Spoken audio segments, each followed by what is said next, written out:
might have lacked some of the fireworks of the Nashville game, but the Flames and Kraken served up a lot of intensity, and another third period push would send the Flames straight to the loss column. A 5-1 win for the first wild card Seattle Kraken.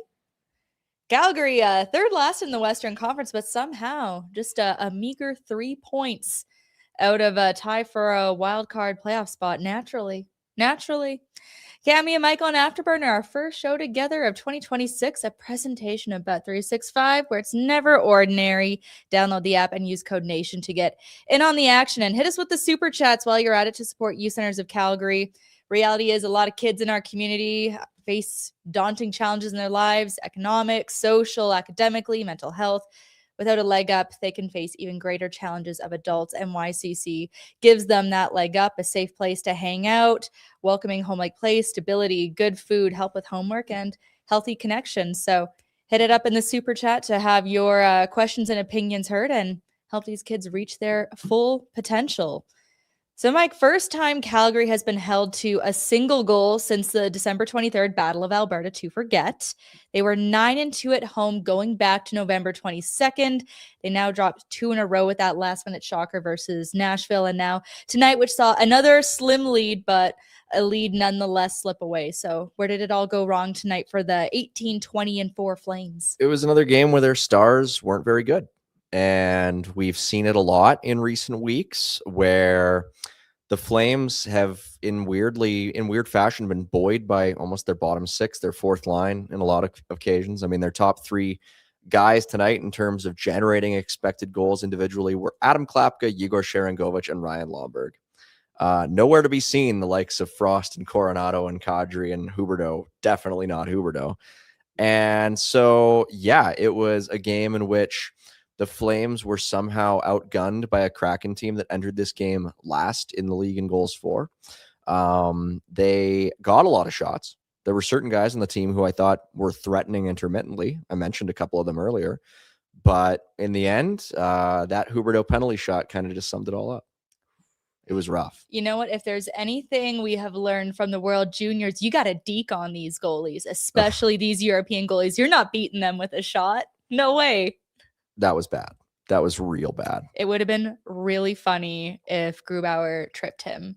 Yeah. There should have been Huberdeau should have phantom tripped and taken a second shot, frankly. Yeah, do the whole Michael Hage thing from last night. Take 2 penalty shots. You mean the Orsuluk thing? That's right. Wow. Stop him twice. Yeah, exactly. Yeah, I mean, it was a weird night. It's funny because Dustin Wolf made a couple of really nice saves in this game.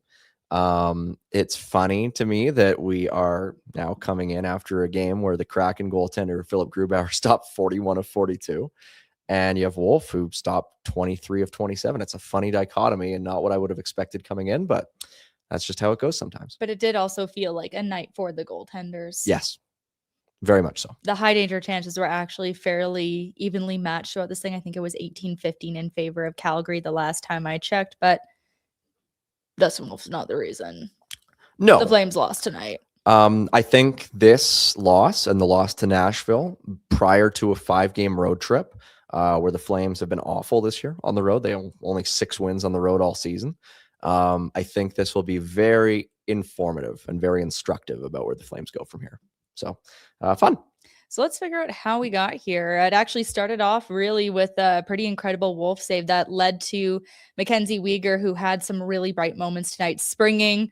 Ryan Lomberg, of course. That guy's playing with some piss and vinegar this season.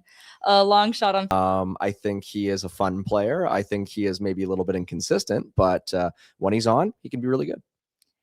Well, we know that their roster, well, we don't know. It's believed that Slovakia's roster will be coming down on the 8th. And, you know, prior to the Sam Honzek injury, who was, by the way, projected by NHL.com to be on that roster prior to his injury, another person within the Flames organization said at this conference that Sam Honzek probably had the best foot speed on the Flames at that point in time. So I think it's funny, like, you know, there were a few years ago, everyone had the joke that Flames were a little Sweden. Yeah, maybe it's full Slovakia. They're Czechoslovakia. Czechoslovakia is reunited in Calgary. That's they've got, I mean, Pospisil, if he comes back in time, will probably be on Slovakia for the not the World Juniors, for the Olympics.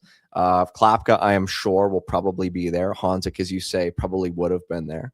They've got some good players. I mean, the Flames don't have anybody who's good enough to crack Team Canada. They don't have anybody who's good enough really to crack Team USA at this point. Dustin Wolf probably will down the line. As far as the Olympics are concerned for the next little while, we'll be looking at the Scandinavians and the Eastern Bloc. Dark. What? Dark? How is that dark? I don't know. Just the Eastern Bloc, like Slovakia and the Czechs and Belarus, maybe if they ever get back into it. And I don't know. I mean, I don't think that was dark. We shall see. Shall see. We got our first super chat of the night. Samson. Hashtag stink for Stenberg. We love some alliteration stink over for here. Stenberg. Wow. Hashtag stand for Steinberg. Oh wait, that's a different. Yeah. Hey, I mean, it's stink for Stenberg. There's no real McKenna hashtags. It doesn't really lend itself to the alliterative form as well. But yeah, that's not bad. I can't think of any appropriate ones to say, so I'm not going to say them. But we will get to World Juniors in a little bit here. This show's starting great. Isn't it? Yeah. Always does. Goodness gracious. Let's go to that penalty shot that we've already been singing the praises of. Okay, so Huberdeau gets held up on a partial break. This was also, I mean, Mackenzie Weegar kind of set that up as really can't generate a whole lot of anything right now. And it's not just him. There's other guys on the team. Morgan Frost has 1 point in his last 9 games. There are plenty of other Flames players who aren't performing well, but not exactly an exclamation mark for Jonathan Huberdeau there. No, I think that's a great point that you and that Francis made. Like, you score, it's pretty easy to look like a genius. And that's why even some of the riskier moves, when they don't pay off, you don't feel great watching it. No. They don't feel great doing it, but that was his 7th one in his career. Yeah. Does not pan out, but they still have the lead at that point. They did. However, the tides change. Gasp. 1-1 for quite a while. And I was texting my friend who works for the Kraken at the intermission, and she told me, it's been a boring game, but she was very happy for Jacob Melanson getting his first NHL goal. Good for him. Yeah, good for him. Yeah. Third period, really where the tides turn. Oof. Yeah. It came fast and it came furious. Seattle grabs its first lead of the Wolf there. Wolf was a bit of a battering ram in that third period. He got beaten up on the third goal for Seattle as well. And it wasn't easy for him tonight. You got to win any way you can, especially after the December. Kind of fell apart. The Flames weren't really playing at this point. I think it was Matty Beniers who got the last goal. It was off the Kirkland turnover. Yeah, McCann kind of just has to come off the wall and shoot it. Only had 1 shot on goal tonight. He entered the game without a shot in his last 4. So that's a little concerning for me, at least. Of Calgary's 42, we should say. Yeah, 1 of 42. That to me is a little concerning. I mean, there were guys on the team who I thought looked okay. I think, ultimately, I think, again, it's just an illustrative game for the Calgary Flames. And I think as we go forward here, this 5 or 6 game road trip, I think there will be a lot of comes out of it. And I also think it's worth sort of considering the idea that, maybe this was Rasmus Anderson's last home game as a Calgary Flame. We're getting to that point, and they're going on the road now for the next 11 days. They won't be back until I think the 17th at the Saddledome. And, at this point, my initial thought coming out of this game was, okay, the Flames, they've had their fun. They've been sort of, back competitive, back to 500. And now I think they're in for a bit of a rough ride, I would say, over the next week and a half. Could get there. There could also be some changes we see coming up tonight. We had Braden Pahal back in for the first time since December 8th. We had Devin Cooley sidelined by illness. This was, Yes. I don't know why we've all been talking about this so much today. It's a bit of a nothing burger. Devin Cooley was sick today, so Owen Say got to come sit on the bench tonight. Is a little under the weather. Who among us? Happens. I also don't want to leave the house when it's colder than -10. Yeah. Poor fella. Good for Devin Cooley, I say. Mm-hmm. Stromgren Billy called up. Billy Strom. Yeah. When do you think we could see him? Yeah. I mean, we were chatting about this on the pregame. It might be the back-to-back coming up next. Montreal, Boston. Won't get too ahead of myself with the road ahead coming up, but yeah, it seems to me like William Stromgren is sort of next in line. Johnny Beecher probably going to be out for the next little bit after sustaining that injury against the Preds. There's, as Jux Chasey in the chat points out, there is also a flu going around. You never know. I mean, there might be opportunities where guys just, need a game off to recuperate. Yeah. So I expect we'll see him at some point, and it's well-deserved. He's played very well this season. What? Good for him. Yeah. Yeah. I mean, there's only so much to really say about this game. Should we get into World Juniors? Go. Yeah. World Juniors, let's go. But first, if you're buying or selling in the Calgary area, you need a realtor. Check out our buddy Derek Newman with CIR Realty.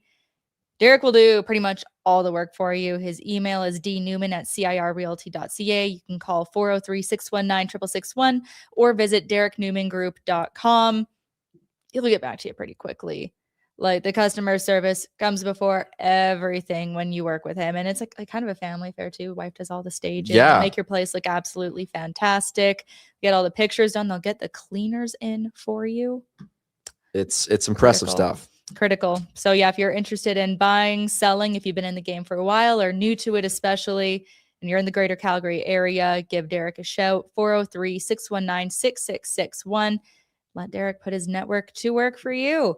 All right, Canada back on the podium for the first time since 2023, one of the longest droughts for Canada ever at the tournament, but it felt a little sour, not going to lie, after the heartbreaker to Czechia for the third year in a row in the semifinal.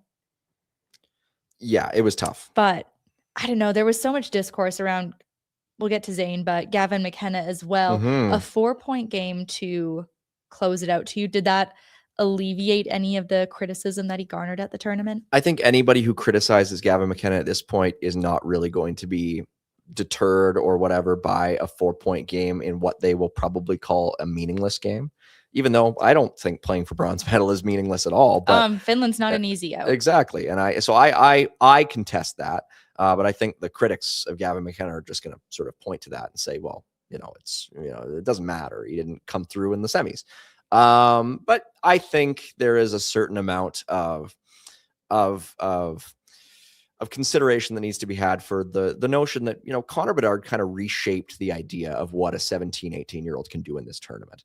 He had 23 points. He was unbelievable. He just sort of ripped it up and sort of, again, redefined what that could be. And it's not something we've really seen from a number of other number one picks who have gone on to be very, very good in the NHL, Macklin Celebrini included. Very similar type of performance from what we saw from Gavin McKenna this time and what we saw from Max Celebrini in his draft year, a year in which, again, Canada did not win a medal at all. So, I think obviously folks are going to say, well, yeah, Gavin's had a rough go at Penn State. I would sort of counter and say, A, Penn State not maybe an ideal program for a guy who wants to put up a ton of points. And B, again, when did we sort of arrive at the conclusion that putting up a point a game or slightly above as a 17, 18-year-old in the NCAA is underwhelming just because a couple other guys have done better? Like that to me, I think there's a bit of a double standard that's being held to a certain degree. I think he could have played better. I think there were instances in which he didn't rise to the occasion as much as you might want.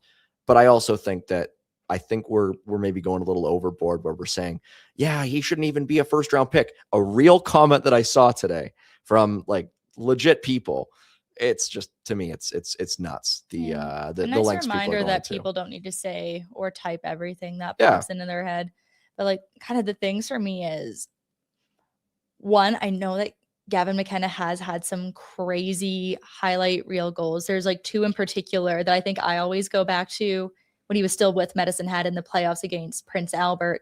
There was one where he absolutely danced this poor Seattle Kraken prospect. Oof, that one was tough, but he just totally pulls up in the slot. He's around him. It's a beautiful goal. Followed it up the next game with a Michigan goal. But even though highlights like that exist, finishing has kind of never been his bread and butter. He's been the setup guy. And I think in some of the games, you could really see him trying to be the finisher or pull off that solo effort that we kind of saw from Connor Bedard in some of those World Junior games. And that just wasn't his game. But also, like, World Juniors is never the tournament I look to when I want to see solid defensive play because these are teenagers.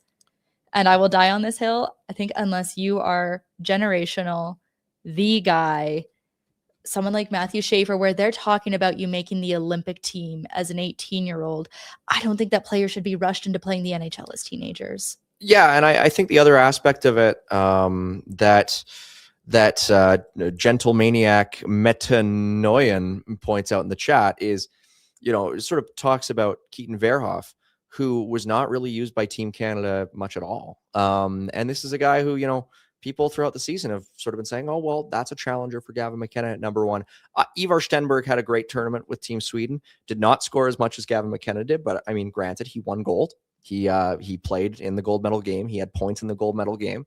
But I don't think we saw anything completely overwhelming that just sort of says, okay, the conversation is over.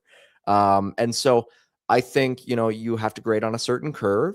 I think we are constantly, especially in the day and age that we are in now in junior hockey, seeing these standards for players change constantly, where it is impossible, in my opinion, even to gauge production 1-to-1 ratio for a guy who's in the WHL today versus a guy who was in the WHL 3 years ago. And the same goes for the NCAA, because the landscape is so much different just constantly. And it applies to not just those two leagues, but 10 leagues. And so that just, those levels of comparison are just so difficult. And so I have a lot of time for Gavin McKenna. I am super excited to see the second half of his season. Again, I think Penn State is a questionable place for him to have chosen to go, but everybody has their reasons. And so I think the tournament certainly did not close the book on anybody. For sure. Canada ends up coming away with the 6th bronze in team history. First since 2012 when they shut out Finland 4-0 here in Calgary. Yeah.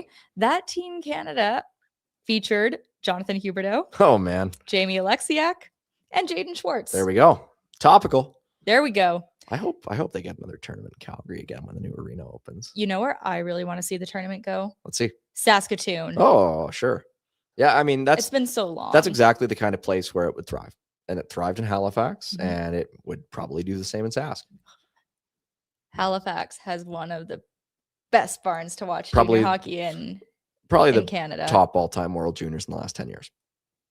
Just in terms of overall quality, in terms of fan engagement. I mean, that was something that was kind of disappointing this year, was that the fan engagement in Minnesota wasn't that great. And it's tough when it's tough, it's in the States to begin with, and then the States gets knocked out relatively early. And so, it kind of set things up to go a certain way, but it was not ideal. Yeah, I would love to see it back in Calgary. It feels like we haven't had a marquee hockey event here in ages. Yeah. So let's do it. Well, Edmonton Red Deer coming up next year. The other guy who was getting all the chatter this tournament, Zayne Perek. Yes.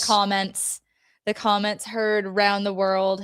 He apologized today, said something along the lines of, things kind of got spun out of proportion. I might have worded things incorrectly. He did say, I apologize to the Flames organization and my teammates. At the end of the day, that's not acceptable, and that can't happen. Of course, what he originally said was kind of along the lines of he enjoyed showing his personality, and he felt maybe a little more free speaking at the World Juniors than he does around the Flames. He said that hockey players, NHL players, can be robotic, which is true. Yeah. But insinuated that, Flames players might be a bit muzzled.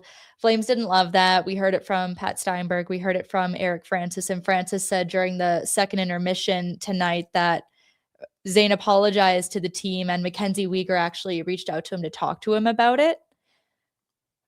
listen, in interview situations, live situations like this, sometimes you just don't speak correctly. Yeah. You don't get your point across the way that you want to. I doubt this more than like mildly rubbed people the wrong way. Yeah. He's a teenager without a fully formed prefrontal cortex. So maybe it could be annoying now, but especially if he's talked to the team, I doubt in 2 years anybody thinks of this or remembers this. Yeah, I have a hard time believing that anybody in the Flames organization made Zayne apologize. And that's sort of a sentiment that I'm seeing even in the chat right now. I think I have a hard time believing that. I don't dispute, and I mean it's been corroborated widely that people have talked to him about it. And yeah, I think the quote, the money quote for me in the Francis piece that came out this evening was from Nazem Kadri, a player who has had his fair share of run-ins with the media and his fair share of just controversies, quote unquote, for reasons both valid and invalid. Nazem Kadri has had plays that he'd probably like to take back, but he's probably also not probably he has definitely also been unfairly targeted at certain points in his career. And I think Kadri summed it up very well from his own experience, where he just said the World Juniors is a bubble. And players get caught up in it. They are on the spotlight, one of the biggest spotlights they've ever been in, and the pressure that is facing them is huge. And Zayne, I think, I fully believe it. Zayne has succeeded at every level, and I'm sure there was a part of Zayne that came into this season and said, "Okay, yeah, just business as usual. I'm going to be the guy in Calgary," and he hasn't been the guy, and he's young, and so he goes to the World Juniors. He starts producing right away. He's the star. He was their best defenseman, unquestionably, arguably one of their best players. Not arguably one of their best players, arguably their best player. And so he gets that cockiness back. He gets that swagger back. And of course that's going to come out. So to me, I don't really have any problem. Ultimately, and I don't have any problem with what he said. I think, there's maybe things that we don't know about that are happening. I'm sure there are just ways about how this season has gone that, have ruffled feathers. I don't doubt that at all. But I think ultimately this is a huge nothing burger. And I think the Flames and Parekh, I think one of the best things and it is far from the worst thing for a very elite player to have to learn is a little bit of humility. And ultimately, I don't even know that Parekh needs to learn that much humility, but maybe just a little dose. And that can go a long way. Even if there's some things that he wants to clean up a little bit, for lack of a better term. I hope that he doesn't sandpaper off too many of the rough edges. We don't want him. We don't want him being round SpongeBob, if you know what I mean. Yeah, of course not. I mean, Parekh was all over the fabric of the tournament, and it was wonderful to see. I think it is somebody. Everybody's been making these Evan Bouchard comments or comparisons, and I get it to a certain degree. I didn't believe it to a certain degree though, because Bouchard has all been about the slap shot. He's got the Bouch bomb, but now somebody tonight said Parekh is like Bouchard if he took snapshots instead of slap shots. Which I thought was pretty funny. But yeah, I thought he was fantastic. I think you cannot underplay the incredible feat that is scoring 13 points as a defenseman in a single World Junior tournament. Well, I think we just figured out what his Halloween costume is next year. Let's hear it. Evan Bouchard. That's pretty funny. I was almost worried, like after seeing how devastated they were after another loss to Czechia, that this tournament might not be the confidence boost that he and likely the Flames were looking for with loaning him to the tournament. And as you mentioned, 13 points, a new single tournament record for points by a Canadian defenseman. That's 6 goals, 7 assists. They went back and forth on that goal. Was it Cole Reschny? Yeah. Was it Zayne? Good news for Flames fans either way, tell you what. But that previous record was owned by Alex Pietrangelo and Brian McCabe, as you see there. The tournament record is 14 points. So Parekh just one shy. And that record was set in 1985 by Sweden's Peter Anderson, father of Rasmus. Yep. It's good company. I think Zayne should be very proud of his tournament. I think the Flames should be very excited with how he played. I think the Flames and Parekh, if they go about this right, should be able to come out of this tournament with a lot to work on and a lot that they can build on, and a lot that will help him turn into an excellent top pairing NHL defenseman. And Reschny was an absolute dog on a bone. I felt bad from that penalty. I don't think that was a good penalty call. In the semifinals. It's good to see that heat, I guess. You can really just see that, they're still kids. I think he should be their captain next year. Yeah. I think he should be Captain Canada. I think he should be their number one center. Like, I mean, I think you can't overstate enough when you compare Cole Reschny to the other guys drafted in 2025, how impressive it is that he played as large of a role as he did. Because if you just sort of go down the list, Jake O'Brien at 8, Seattle, not on the team. Roger McQueen, 10 to Anaheim, not on the team. 11, Ben Kindle, not on the team for different reasons, but still. Jack Nesbitt, not on the team. Carter Bear, basically their 14th forward. Jackson Smith, not on the team. Braden Coots had 2 points in 7 games at the tournament. Victor Eklund, big player for Sweden. Aitchison, sort of a depth defenseman for Canada to a certain extent.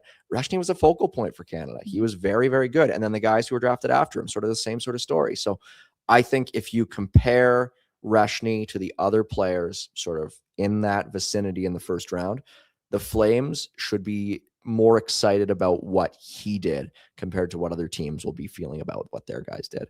And that's a big news story. That's really good for the Flames to be able to have a guy who is already, to a certain degree, albeit in a small sample size, outperforming, in my opinion, his draft stock. TJ Ginla was also great. He was great. Don't get your hopes up, folks. But yeah. I hope that they take a swing on Joe. That's big news. Right? Yeah. Off to Vancouver now, a division rival of Teach. They're going to play each other. Well, slated to play each other 4 more times this regular season. But I gotta say, my favorite player to watch this tournament, who will be a Kelowna Rocket coming back there now, Wojtek Cichas. The tournament Czech MVP. The Czechs were so much fun to watch. I wish they could have figured out something in the final there, but I ran away with my World Junior pool this year. I'm very proud of myself. Nobody cares, I know. It was the first thing you said to me when I walked in here today. Nobody cares. Everybody wants me to shut up. But 11 people in the tournament, and none of them picked Wojtek Cichas. Huge oversight. But I got Michael Hage, so that was bingo. Bingo, bango, bongo. Tournament leading scorer. You did it. I did it. Yeah, nobody cares. No, that was good stuff. Anything else from the World Juniors? What? Sorry, we missed the big Connie news. What? For Zayne. Zayne right. Perek will be coming to, I guess we could have gotten to it in road ahead, but Zayne Perek will be joining the Flames on this upcoming road trip. Where do you think he could fit into this mix now? I don't know. It's really tricky. I wonder how this might play into Rasmus Andersson again. It feels like they've got to be close on something. Like one of the other things we mentioned off mic, the Flames are now at 340 days since they have made what I deem to be a business not as usual transaction. I call it business not as usual. Player re-signings, to me, that is business as usual. Trading a 7th round pick for a 7th round pick, that's business as usual. They claim Johnny Beecher off waivers. Okay, sure. If you really want to be pedantic about it, you can. But in my opinion, we go back to January 30th, 2025, and that's the last time the Flames made, in my opinion, a consequential transaction that deviated from business as usual. So here we are now. The Flames have an impending defensive logjam, and I think we got to be in the home stretch here. And maybe that takes us into the road ahead. Let's do it. You want to talk to us about Platinum right now? What you guys got going on? They're good folks. 2720 Barlow Trail Northeast. They just got some new promos in for the 2026 Outlanders, which incorporate a new mild hybrid system, which saves on gas while also providing more power. It's one of the industry leaders in as far as 7-seat SUVs, and it comes with a 10-year, 160,000-kilometer powertrain warranty. So head on up to 2720 Barlow Trail Northeast and visit the good folks at Platinum Mitsubishi. They'll drive you over on the road ahead, which kickstarts in, is it Montreal or Boston? It's Montreal. Wednesday night. Wednesday. Be there. It's mercredi. Oh, you were chewing that up. Mercredi. Yeah. That's what it is, right? Is it? Yeah. Is it? I don't know. Last time I was in Quebec, I girl bossed way too close to the sun, and I felt confident enough to order takeout over the phone in French. And they were like, no. No. Really? No. Everyone, like, obviously, like, there's the trope that people are super rude out there if you try to speak French. We had the opposite problem. Really? Yeah, you just be like, go to the grocery store to try to get some snacks for the day, and someone's kind grandma, someone's grandmère would try to just chat you up. And if you even tried, they were so happy. But I tried to order my food in French, and I thought I got like a nice little thing to eat. I got a family-sized platter of beef tartare. It was all I ate for like a day and a half. Yeah, I it was really good though. Last time I went to Montreal, I tried to order some in French, and they just kept being like, no. Maybe it's got to go out to the kind folks in Rimouski then. Mercredi. Ugh, that's a real tongue twister. Yeah. Well, Habs second in the Atlantic, 6-2-2 in their last 10. They're coming off that overtime win over Dallas. They'll be rested. They're rolling. Tied for the second highest scoring team in the East. They beat Calgary 2-1 in OT back in October. That was the Matheson winner. Who got their first goal of the season in that one? Sorry, in the Flames? Canadians game for the Flames? Klapka. Oh, sure. Okay. I would never have gotten that. Really? No. Okay. Yeah. You can tell me who was the last player to wear 65 however many years ago, but well, Turner Elson is just so memorable. Sure. Yeah, he's a gem. Well, after that, we got the back-to-back in Boston. They had Fraser Minton and his snipe the other night. Bruins are 3 points out of the second wild card spot as things stand. They've won 2 in a row, including the Dazzler in Vancouver on Saturday, and Boston will be in Seattle on Tuesday before heading home to host Calgary. Second meeting of the season between the Bruins and the Flames. Zary had the OT winner, and Coleman had his 12th of the year on December 29th. That was a weird game. That was like a week ago. Yeah. I was on a mountain. I was in Camrose, Alberta. It was great. Metropolitan. Yeah. Well, Saturday, a visit to another team that forgot they're supposed to be really bad. Noted birdwatcher Sidney Crosby, Ben Kindle, and the Penguins. They've won 5 in a row to take up the second Eastern wildcard.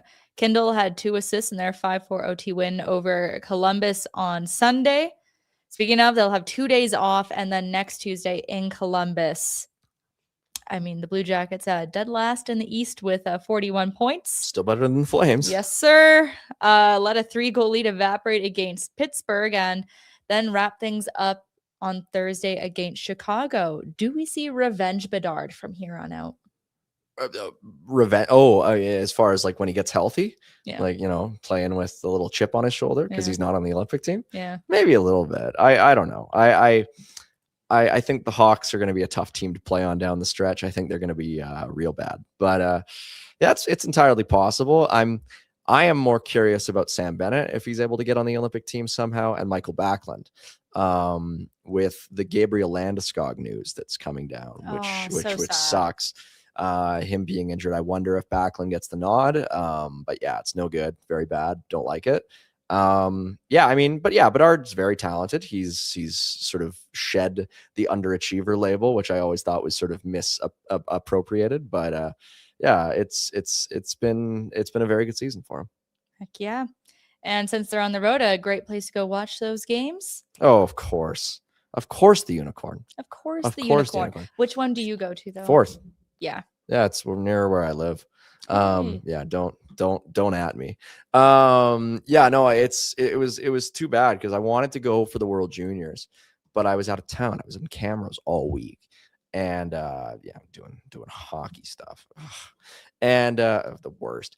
And the Unicorn's a great spot. I mean, especially for a tournament like that, because your hidey hole, you just sort of stay there all day. It's just the next thing that's going to be big for that is the World Cup. FIFA. Yeah, go check that out at the Unicorn. I'm sure they're going to have it on all their screens, except for the one screen that they're going to be like, for the guy who walks in. It's like, hey, can you turn on the San Jose Sharks? And they'll do it. They'll do it. I'm sure they'll do it. So head on to the Unicorn. It's Calgary Super Pub. They got 3-story location on 8th downtown. And of course, for the people who don't want to hide in the corner and eat their gyoza as much as Mike does. And then there's the one on 4th, and it's a good spot right across from the Circle K. Go get your slush, go back to the Unicorn, just go back and forth all night. It's perfect. And don't forget your game day $7 pints of Molson Canadian. In this economy, you gotta. You can't pass it up. Yeah. Can't pass it up. Those pints are going to be at least 12 anywhere else. Maybe 13. I have some friends who have a thing when they go out to Stampede, especially. This is what they say. I don't even want a beer if it costs less than $14. Oh. Stampede, $14. That's on the cheap end. The Stampede, we're talking a pint at the Stampede. I don't know. Probably like 19 at that point. I don't actually know how much drinks at Stampede cost. I my information's all at least 3 or 4 years out of date. So, oh well. Were you allowed to go to Stampede 3-4 years ago? Yeah, of course. Come on. Bring out the driver's license. Prove it. I'll be 26 this year. 26. That's scary. I don't like that. At your big age. My big age. When I started Flames Nation, I was 19. And now I'm going to be 26 this year. A baby, a veteran. Don't like it. A grizzled vet. I no longer have to pay a premium to rent a car. Huzzah. I rented a Camaro in Phoenix once when I was 21 years old. Could you reach the pedals? Can't believe they let me do that. It was rad. It was fun. I thought I was so cool. I probably was. It was great. That sounds really fun. It was really fun. That's a coup for you. Visibility was not great. I didn't even have to pay for an upgrade. They were like, there's the lineup, and there were like some electric Kias, and there were Camaros, and I was like, that's me. Platinum Mitsubishi. I wish there were Mitsubishis. If there were Mitsubishis there, I would have driven one. And that's not just me sort of making the ad work. That's just me being like, true, I would have. Yeah, you got to raise that logo about an inch and a half. I rented a Mitsu up in Grand Prairie once. It was great, but I know the folks at Platinum Mitsu have no problem with Mike Gould over here saying, I want to rent a Camaro. Uh-oh. Look out, folks. He's going third person. Oh. Mike Babcock. All right. That was the old clip they always used to play on 960. It just killed me. Mike Babcock. We're going full circle tonight. Yeah, aren't we back to where it all began? Oh, boy. Some other exciting news for the Flames, depending on how you look at it. One, Andrew Basha is going back to the Medicine Hat Tigers for the remainder of the season. You know, things weren't quite rolling for him. The numbers weren't materializing the way that they hoped they would with the Wranglers. So going back to Medicine Hat, you know what? Enjoy a healthy season, get the reps in, get the games in, play meaningful games. So he gets an insurance marker in his first game back. And it's a beautiful one. Look at this speed. Like, I just love this. Like, he's so fast. Like, look at that acceleration, those first sort of 2 or 3 steps. He just creates crazy separation. Like that is the most impressive part of that highlight to me. The finish is great. Stick handling, shot selection, whatever. But those first 3 or 4 steps where he just sort of goes, boop, zoom. That is the good stuff. Yeah, you can see the Bash's back sign in the crowd there. He also had an assist on a power play goal the following night. Yeah, this was great for him. And you know what? Being in that building for game 1 of the championship last spring, when he came back from injury, he scored less than a minute in. So did Caden Lindstrom. They both had a huge impact in games 1 and 2 of that series. That place went nuts. Med Hat, great town. Oh, great place to see a game. Insane. Yeah, I love that building. But, he ended up scoring 2 goals, 3 assists in 5 games to help the team win a 6th Ed Chenoweth Cup. And he'll look for another. Medicine Hat has points in 19 straight games now. Red hot. It sort of surprised some people because Bryce Pickford, man. it was never going to be easy after obviously the players they lost. Not just McKenna. There were other players, who are really good players for that Medicine Hat team, and they have come through in a huge way. Pickford obviously is a big one. Double re-entry, really good goal scoring defenseman. But yeah, Basha being back, that's huge. And if you like some Twins, great place to go watch some hockey. They got the Twins. There's Ken Alicia in the chat saying that he's glad to watch the show tonight because he thinks we look like twins. I don't see it at all. But the Rucks, they do look like twins. They're opposite twins, aren't they? Mirror twins. Yeah, mirror twins. One shoots left, one shoots right. Yeah. Yeah. Yeah, they're just crazy stuff. Super cool. I love it. I hope they end up on the same team. Oh, it'd be wild. I mean, Willie Desjardins. Do it. Coaching Twins again. Ran into Willie Desjardins in September up in the Yukon. We were there as well. Ran into him at that one coffee place. Forgot what it was called. They had huge Boston cream donuts. It was fantastic. He was just sitting there. I was sort of like, I know who you are. I didn't say anything to him, but I think he could tell I was like shooting him looks. Yeah. Yeah. Tremendously nice man. Very nice guy. Yep. So that's that. Keep an eye on Andrew Basha down there. Bet365, what do you have going on tomorrow? Bet365, Flames, I'll push back a little bit on one of these comments that I saw. Where was it? Somebody saying, why aren't the Flames not trying to get a top 3 pick rather than just miss the playoffs and be mid? Well, news to you, buddy. If the Flames season ended today, they'd have a top 3 pick, barring the lottery. But one of the only teams below them is the Winnipeg Jets, who are awful. Truly, truly awful. And it is not something that I can really explain other than they have been awful since the start of the year. They have been awful with Connor Hellebuck. They have been awful without Connor Hellebuck. Their underlying numbers are awful with or without Connor Hellebuck, and it is not getting any better. They're playing the Vegas Golden Knights tomorrow. Vegas is decidedly not awful, although they're not that good. Nobody in the Pacific Division is that good. Vegas is 17, 11, and 12, and they are 2-5-3 in their last 10 games. A bit of a disaster class going on in the Western Conference this season. Kelly McCrimmon's Vegas Golden Knights going up against the team from his old stomping grounds, and it should be a lot of fun. But the Jets, they're 6 points back of the Flames. They, again, I hate to repeat myself, but they have been awful. And I don't know what's going to happen tomorrow, but the way that things have been going for these two teams, who in their last 20 games have combined for 3 wins, the Jets are 1-6-3 in their last 10. And like I said, the Golden Knights have won 2 of their last 10. It is going to be a real slog tomorrow. So you're saying if you like an underdog matchup, this is the one. Both these teams are playing terribly, but yeah, one of them's got to win. That's the glory of this sport, isn't it? So I like to think that the Jets are just going to do the St. Louis Blues thing, where you just sink to the bottom, and when it matters, they need to add another center. Jonathan Taves, sorry, buddy, just not the number 2 center at this point at all. And it's been rough. I don't know. Brosefsky 69 saying Ruzicka is lighting it up in the KHL. Maybe they need to bring him over. I don't know. The Jets, one of the main problems, sort of jokes aside, that the Jets have had is just that they have, for a variety of reasons, really struggled to promote guys from the juniors in the American League. I saw something earlier today where I think it's like since 2016, they've only promoted like 2 of their own draft picks to become full-time NHLers.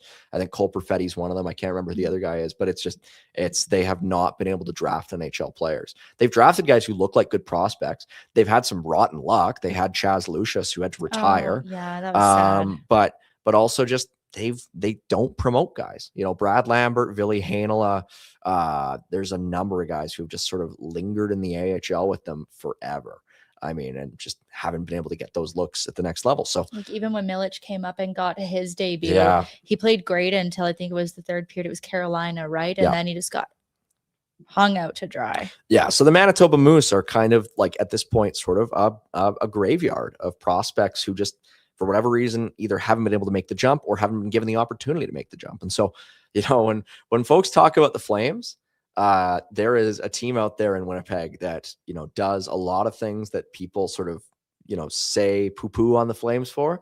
But I don't think maybe gets enough attention for really how poorly they've been at promoting guys, to the point where they had Kevin Cheveldayoff sort of talking to the media today. And yeah, he admitted it's a problem. It just hasn't worked to a certain degree. So that's something the second half of the season is going to be very big for Winnipeg because right now it's awful. So the Flames fans who are Team Tank, Winnipeg Jets public enemy number 1, I guess. Big time. But you know what? Connor Hellebuck, he can steal games.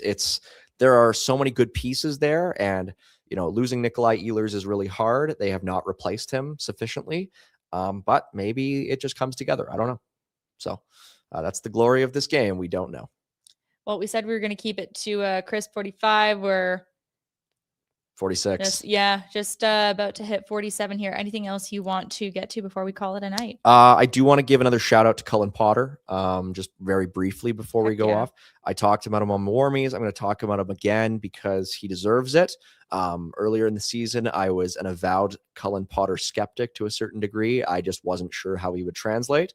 And I had the idea, well, in my head that, I would believe in this guy if he just started dominating. And he's dominating. He is scoring every game. He has goal per game over his last, I think, 10 or 11 games, to the point where he was sitting with 1 goal through his first 11. He's up to 12 and 22. He's got 25 points. He is ASU's #1 center. This is outstanding stuff from the Flames' first-round pick, and he needs to keep it going. And that's really all I got to say about that. I mean, Potter and Ethan Wittenbach, 2 guys who should be on Team USA next year. They deserve it, and I am thrilled to see them performing that well. We'll keep an eye on them for sure. Yeah. Adam Klapka scores his 4th of the year. The Seattle Kraken score 5 unanswered for the 5-1 win and an 8-game point streak. And the Barn Burner guys will complain about it more tomorrow. Can't wait. Thanks for hanging out with us, everyone. Have a good night.